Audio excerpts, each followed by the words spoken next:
Во името на Отецот и Синот и Светиот Дух. Амин. Читање од Синаксарот за 25 септември, кога го празнуваме споменот на големиот земјотрес во Константинопол во 447 година и чудото на Трисветата песна. На 25-тиот ден од месецот го празнуваме споменот на големиот земјотрес во Константинопол во 447 година и чудото на Трисветата песна.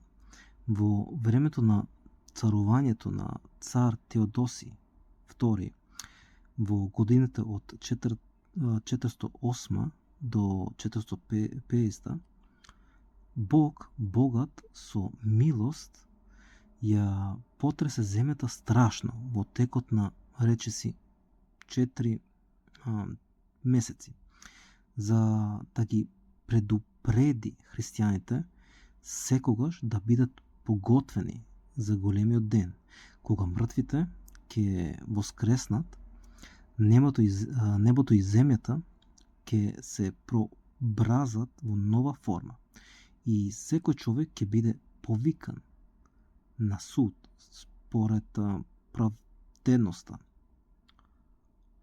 на својата вера и чистотата на својот живот. Страв ја опфати целата престолнина.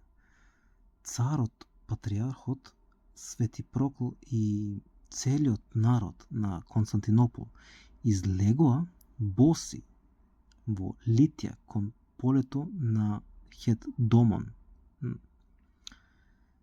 каде што усредно му се моле на Бога за нивната заштита. Околу трет час земјата повторно почна да се тресе и едно младо момче одеднаш беше воздигнато на небото со силата на Севишниот, додека исплашениот народ со уште поголема ревност извикуваше: Господи, помилуј. Кога слезе од височините, детето објави дека бил вознесен меѓу ангелските хорови кои пеа: Свети Боже, свети крепки, свети бесмртни, помилуј не. И дека глас му заповедал да му каже на патриархот дека народот треба на овој начин да му се моли на Бога, без да се додава ништо друго. Патриархот им наложи на појците и на народот да ја запеат ова химна, која соединува исповед на трите божествени лица со повикот на серафимите во видењето на пророкот Исаја. И тогаш земјотресот престана, а детето ја предаде својата душа на Бога. Побожната царица Пулхерија му нареди на Свети Прокл да ја востанови ова химна како свечено пеење во литургијата.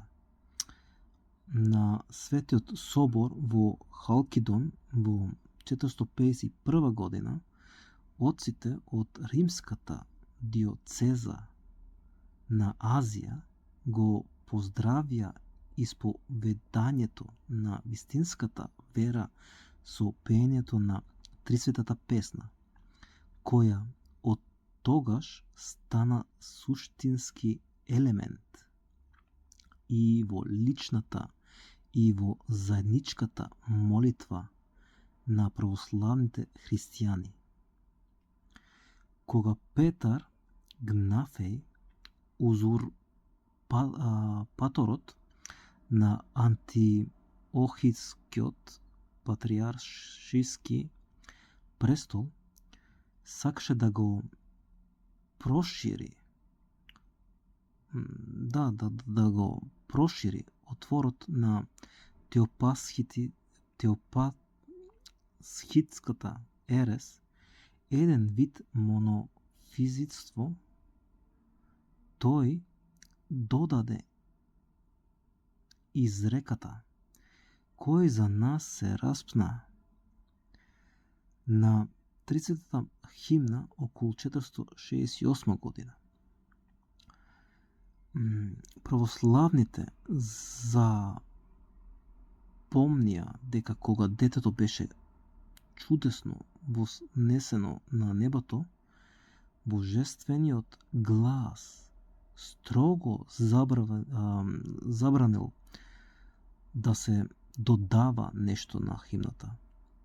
И тие се потрудија да го зачуват троичниот смисол на Трисветата песна против христолошките толкувања.